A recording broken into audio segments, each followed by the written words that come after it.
جو جسم میں بیماریاں پیدا ہو سکتی ہے وہ بیماریاں پیدا ہو جاتی ہے گوشت نہ کھانے کی وجہ سے۔ اسی طرح ایک آدمی دودھ زیادہ لینے کی کوشش کرتا ہے، یا ایک آدمی ہے میٹھا زیادہ لیتا ہے، ایک آدمی ہے اس کے مقابل میں دودھ نہیں لیتا، مسلسل دہی لیتا ہے، دہی کھاتا ہے اور ساتھ ہی خشک چیزیں کھا لیتے ہیں، تو ان افراد تفریح سے جو ہے نا پھر فرق آ جاتا ہے۔ اس لیے میں نے جو چیزیں بتا دیے ہیں کہ ایک صحت مند یہ ساری چیزیں کھا سکتے ہیں، ان کا مقصد یہ ہے کہ وہ تبدیل کر کے کھا لیں۔ مطلب ہفتے میں اپنا شیڈول بنائے، 2 دن آپ گوشت کا رکھ لیں، 2 دن اناج کا رکھ لیں، 2 دن سبزیوں کا رکھ لیں، تو اس طرح آپ کے جسم کو گوشت کا بھی جو حصہ ہے وہ ملتا رہے گا، اور اناج کا بھی ملتا رہے گا، اور سبزیوں کا بھی ملتا رہے گا۔ لیکن اگر آپ ایک ہی چیز پر انحصار کریں گے، یا کسی مجبوری کی وجہ سے آپ ایک چیز مسلسل کھا رہے ہیں، یا شوق کی وجہ سے آپ کھا رہے ہیں، تو وہ پھر آپ کے جسم میں بیماریاں پیدا کر سکتے ہیں۔ کون سی بیماریاں ہوں گی، اب میں اس کے حوالے سے آپ کو بتاتا ہوں۔ اگر ایک آدمی مسلسل گوشت خور ہے، گوشت کھاتا ہے، جس طرح ہمارے پشتون بیلٹ والے حضرات بہت گوشت کھاتے ہیں، مسلسل گوشت ہی کھاتا رہتا ہے، اگر اس کو آپ سبزی یا دال وغیرہ کا کہے، وہ اگر ایک دن کھا لیا ورنہ گوشت ہی گوشت پر اس کا گزارا ہوتا ہے، تو پھر ایسے جو ہے نا افراد میں خشکی بڑھ جاتی ہے جسم میں۔ خشکی بڑھنے کے ساتھ جسم میں بواسیری مادہ ظاہر ہو جاتا ہے، قبض، گیس اور کبھی بلیڈنگ کی صورت میں یعنی خونی بواسیر بھی شروع ہو جاتا ہے۔ دوسری جو ہے نا علامات جو پیدا ہوتے ہیں، گردوں پر اثرات، گردے کمزور ہو کر کے خشک ہو کر کے منجمد ہو جاتے ہیں، اور ساتھ ہی پتریاں بن جاتی ہیں خشکی کی وجہ سے، شدید گوشت کھانے کی وجہ سے۔ اب اس کے مقابل میں اگر میں دوسرے طرف آپ کو بتا دوں، ایک آدمی ہے گھی زیادہ کھاتا ہے، نمکین چیزیں زیادہ لیتا ہے، اور مرچ مسالے وغیرہ زیادہ لیتے ہیں، تو ایسے لوگوں کو پھر ہیپاٹائٹس ہو جاتا ہے۔ زیادہ گھی، نمک، اس میں بھی گوشت کا اثر ہوتا ہے، لیکن جو گھی اور اس طرح کی چیزیں، انڈے وغیرہ زیادہ کثرت سے استعمال کرتے ہیں، پھر ایسے افراد میں ہیپاٹائٹس کا، جسے یرکان بھی کہتے ہیں، جڑی ہوتا ہے پشتو کی۔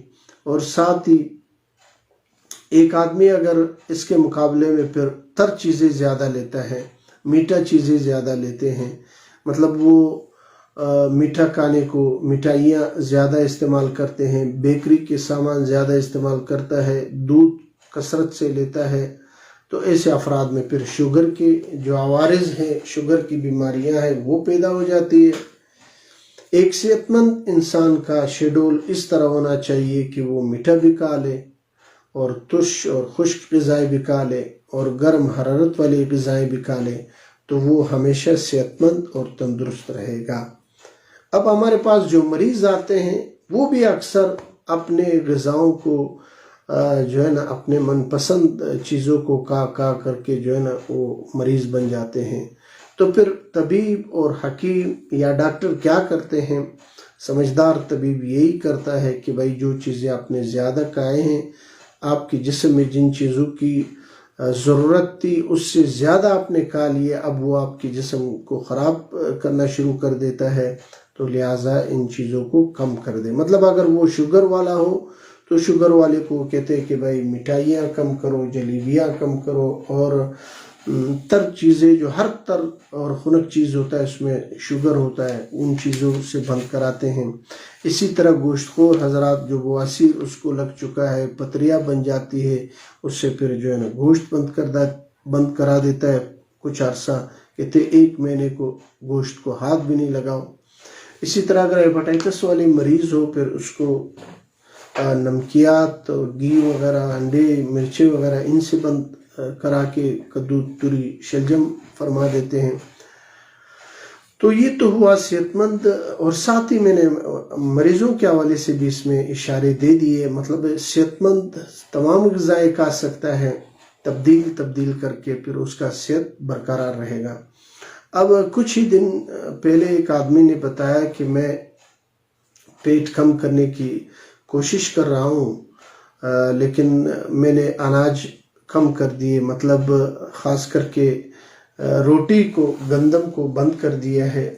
میرے ساتھ یہاں پہ ایک حکیم ہے، اصل میں وہ حکیم نہیں تھا، بس ایسے اس نے ایک مشورہ دیا تھا کہ بھائی آپ اناج اور یہ کم کر دے تو آپ کا پیٹ کم ہو جائے گا۔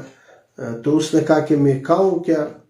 وہ تشکیل پہ تھے، تبلیغ پہ، تو اس نے فون کیا تھا کہ یہاں پہ ہم ایسے علاقے میں ہیں جو اکرام زیادہ ہے، اور وہاں پہ ہمیں دودھ زیادہ ملتا ہے، خالص دودھ ہے۔ تو وہ اس حکیم صاحب نے کہا کہ بھائی آپ اسی دودھ میں جلیبیاں کھا کر کے اپنا گزارا کرو، تو آپ اناج بند کرو، آپ کا جو ہے نا پیٹ کم ہو جائے گا۔ اس نے کہا کہ میں نے جب 1 مہینہ استعمال کیا تو پیٹ اور بڑھ گیا، جسم فربا ہو گیا۔ تو پھر اس نے مشورہ کیا تھا کہ میں کیا کروں۔ میں نے کہا بھائی اسی لیے تو کہتے ہیں نیم حکیم خطرہ جان، نیم ملا خطرہ ایمان۔ میں نے کہا اس نے گندم کے حوالے سے تو آپ کو ٹھیک کہا تھا کہ گندم بند کر دے یا کم کر دے، لیکن ساتھ ہی اس نے ایسی چیز بتائی جو موٹاپے کو واپس زیادہ کرتا ہے، جسم کو فربا بناتا ہے، میٹھا چیز۔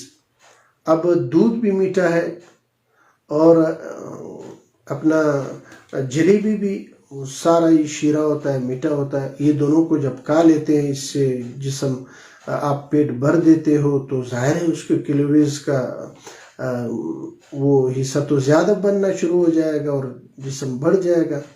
پھر میں نے اس کو بتایا کہ آپ نے اپنے اوپر ظلم کیا ہے، اب 1 مہینے آپ نے میٹھا چیزوں کو اور دودھ کو دیکھنا بھی نہیں ہے۔ اگر آپ کے وہاں پر مل سکے تو آپ خشک گوشت کھائیں، مطلب گوشت کڑھائی کی شکل میں ہو یا کباب کی شکل میں ہو۔ بے شک آپ روٹی لے لیں، گندم کی آدھی روٹی لے لیں بجائے 2 یا 1 روٹی کے آدھی روٹی، یا اگر آپ 2 کھا رہے 1 روٹی اس طرح کم کر کے لے لیں تو انشاءاللہ پیٹ واپس کم ہو جائے گا، اور جسم جو نا اپنے حالت پہ آ جائے گا۔ اس کو کچھ ورزش کا طریقہ بھی بتا دیا، امید ہے کہ وہ اس پر عمل کر رہا ہوگا۔ تو دوستو یہ ہوا غذا کے حوالے سے کچھ باتیں۔